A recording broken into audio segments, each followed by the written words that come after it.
Bonjour, aujourd'hui je vous présente les nouveaux résultats de notre recherche faite dans le cadre de la chaire Smart City, Urban User Experience et Wellbeing ou SMUXWELL. Je me présente d'abord, je suis Lars Meyer-Waarden, professeur agrégé des universités à Toulouse School of Management à l'université Toulouse-Capitole, où je suis le directeur du Master International Marketing of Innovation, opéré en double diplôme avec des universités prestigieuses en Asie et en Allemagne. Je suis le directeur de la chaire Smart City, Urban User Experience et Wellbeing, ou SMUXWELL, et producteur de la chaîne YouTube AI et You, From Research to Reality. Mes travaux s'inscrivent littéralement dans l'international. Par conséquent, je suis aussi professeur affilié à la Hong Kong Metropolitan University et à la Chulalongkorn University à Bangkok, où je conduis des recherches sur les smart cities avec les thèmes des appartements connectés, mobilité autonome, implants de cerveau, IA générative, autour de thèmes de l'expérience des consommateurs et des aspects éthiques. Dernier point important. Mes travaux autour de l'IA et des smart technologies ont contribué à ce que je fasse désormais partie des top 2% des chercheurs les plus influents ou cités dans le monde selon le prestigieux classement de l'université de Stanford. Allez, c'est parti, plongeons directement dans le vif du sujet, la livraison par drone. On le sait tous, le monde du retail et de l'e-commerce explose littéralement. Les entrepôts tournent à plein régime, les commandes s'enchaînent, mais il y a un hic, le fameux dernier kilomètre. C'est l'étape la plus chère, la plus compliquée. Et franchement, les vieilles méthodes de livraison ne tiennent plus la cadence face à la demande. On a un besoin urgent de solutions logistiques innovantes. Et c'est là qu'entre en scène une technologie complètement folle qui n'est plus du tout de la science-fiction. Les drones de livraison automatisés. C'est un sujet passionnant, bourré d'opportunités en or, mais avec des défis de taille. Pour les entreprises d'e-commerce et du retail, les managers ou les investisseurs qui scrutent le marché, comprendre cette dynamique, c'est tout simplement indispensable pour anticiper ce qui nous attend demain. Et on commence tout de suite avec un chiffre qui donne le vertige. 48,5 milliards de dollars, c'est ce que devrait peser le marché mondial des drones d'ici 2029. Alors on oublie tout de suite le côté gadget ou la petite tendance éphémère. C'est une opportunité commerciale gigantesque, un véritable raz-de-marée de la chaîne d'approvisionnement mondiale. Ignorer un chiffre pareil pour les acteurs de la grande distribution ou du e-commerce, c'est comme rater le train de la plus grande révolution logistique de notre décennie. C'est un signal d'alarme énorme pour investir et repenser totalement la façon dont les produits arrivent jusqu'au consommateur. Au menu de cette explication aujourd'hui, d'abord l'avenir du e-commerce et cette opportunité commerciale monumentale. Ensuite, on mettra le bien-être au centre de l'équation.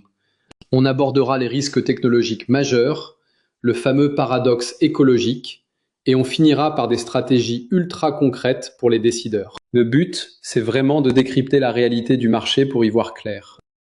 Parce que oui, pour comprendre cette révolution du retail, on ne va pas juste lancer les idées en l'air. Toutes nos analyses, que ce soit pour les drones ou d'autres technologies disruptives, reposent sur des études académiques massives et rigoureuses. Pour les drones, nous avons fait des expérimentations avec plus de 3000 participants, pour vraiment comprendre comment on accepte ou non ces fameux drones de livraison. Et cette fondation, la voici. Nos recherches sont donc super pointues et s'appuient sur des protocoles scientifiques de travaux académiques. Ça nous donne une vue complètement neutre, basée sur des preuves empiriques et scientifiques, et pas juste des spéculations. C'est exactement ce qu'il faut pour avoir de la légitimité afin de donner des recommandations pour des décisions stratégiques. Nos travaux ont été réalisés avec mes co-auteurs, Julien Cloarec, Stéphane Salgado et Vincent Favarin, mais aussi mes étudiants du Master International Marketing of Innovation à Toulouse School of Management, Hong Metropolitan University, Tongji University Shanghai, Chulalongkorn University Thailand et Ingolstadt School of Management ont énormément contribué. Nos recherches sont publiées dans la revue académique prestigieuse Technological Forecasting and Social Change. L'opportunité commerciale ou comment les géants du retail se déploient déjà. Fini la théorie, on atterrit dans le monde réel du commerce. Les drones, ce n'est plus un vague projet de laboratoire, c'est en train de se passer en ce moment même sur le terrain. Et ça va à une vitesse folle. Regardez un peu ça. Amazon intègre déjà les drones pour des livraisons en 60 minutes chrono. Walmart s'étend vitesse grand V, dans 5 nouvelles villes. DoorDash lance des flottes entières pour livrer des repas. Et en Chine, SF Express expédie déjà plus de 500 colis par jour par drone. Le message pour les managers et les stratèges est limpide. La course est lancée. Si la chaîne logistique d'une entreprise n'intègre pas ces nouveaux paramètres, elle risque tout simplement de se faire avaler par des concurrents capables de livrer en évitant tous les embouteillages urbains. Impressionnant, non? Le bien-être est au centre ou la balance psychologique. Pour qu'une technologie pareille soit adoptée massivement, il faut absolument comprendre ce qui se passe dans nos têtes. Oublions les analyses et gros diagrammes compliqués de notre recherche et prenons un modèle mental tout simple et hyper pédagogique. En fait, tout est une question d'équilibre.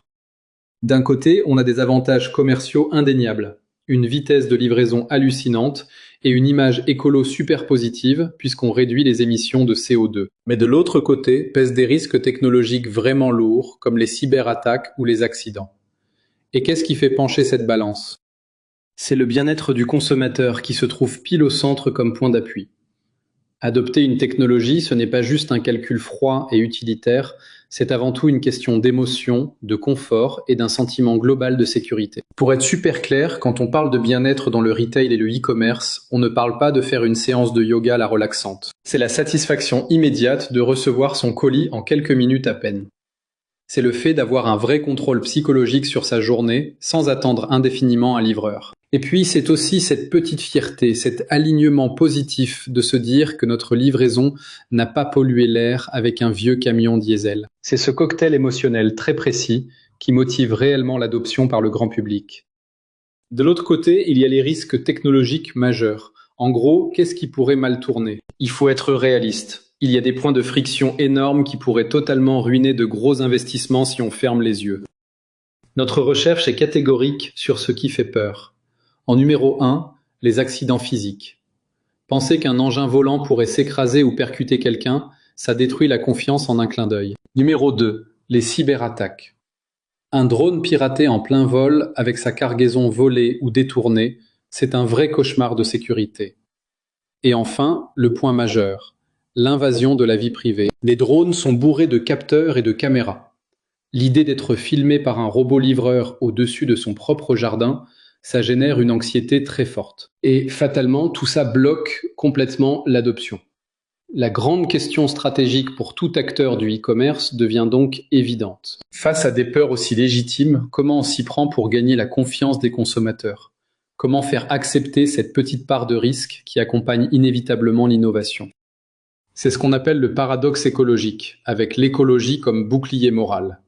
Et là, accrochez-vous, parce que l'étude révèle un mécanisme psychologique absolument fascinant, très contre-intuitif, et qui offre une vraie clé aux décideurs en entreprise. Le concept magique ici, c'est ce qu'on appelle la licence morale. Le concept de la licence morale est le suivant. La recherche a prouvé que lorsqu'on a une forte fibre écolo, on a tendance à pardonner beaucoup plus facilement les risques liés à notre vie privée. C'est assez dingue quand on y pense. Comme le drone est vu comme une alternative verte, bénéfique pour la planète, on s'octroie inconsciemment l'autorisation morale de fermer les yeux sur nos craintes concernant les données personnelles. Mettre le paquet sur les caractéristiques écologiques du service, ce n'est donc pas que pour l'image, c'est un levier stratégique surpuissant pour faire baisser les barrières de l'anxiété. Alors en conclusion, quelle stratégie pour les décideurs? Ce qui est important est la criticité du produit. Très concrètement, on ne peut pas se contenter d'envoyer tout et n'importe quoi par drone en espérant que ça passe. Ce qu'on livre change totalement l'état d'esprit de la personne qui commande. Il faut absolument segmenter la logistique. La différence est énorme. Pour des achats courants du quotidien, genre une pizza ou de la petite épicerie, c'est le fun, la nouveauté et le bien-être qui priment. On est super enthousiaste. Mais attention, dès qu'il s'agit d'un bien critique comme des médicaments vitaux, la psychologie bascule du tout au tout. Fini l'enthousiasme, place à une prudence extrême. On veut de la sécurité absolue. Pour un manager ou un investisseur, ça veut dire qu'une stratégie de livraison de taille unique, c'est impossible. Les protocoles et la communication doivent être radicalement différents entre le retail classique et les produits de santé. Toutes ces données nous amènent à des actions très claires. C'est vrai, axer sa communication de manière agressive sur le côté vert des drones, c'est un super coup pour séduire. Mais ça ne fera jamais tout le travail sans une transparence totale. Il est impératif d'associer ce beau message écolo à des preuves tangibles de sécurité.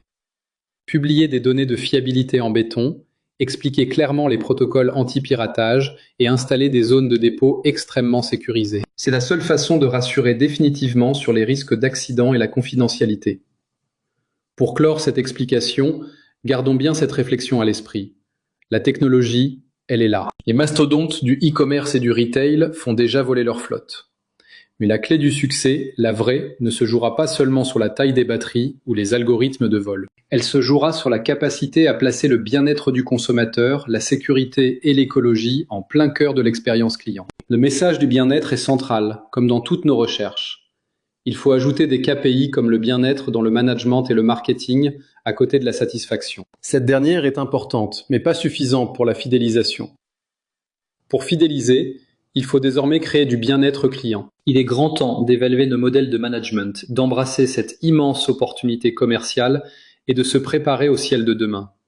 Merci d'avoir suivi ma présentation. Si vous êtes intéressé par nos travaux de la chaire Smart City, Urban User Experience et Wellbeing ou SMUXWELL, regardez mes autres vidéos sur des technologies disruptives sur ma chaîne YouTube et abonnez-vous à ma chaîne.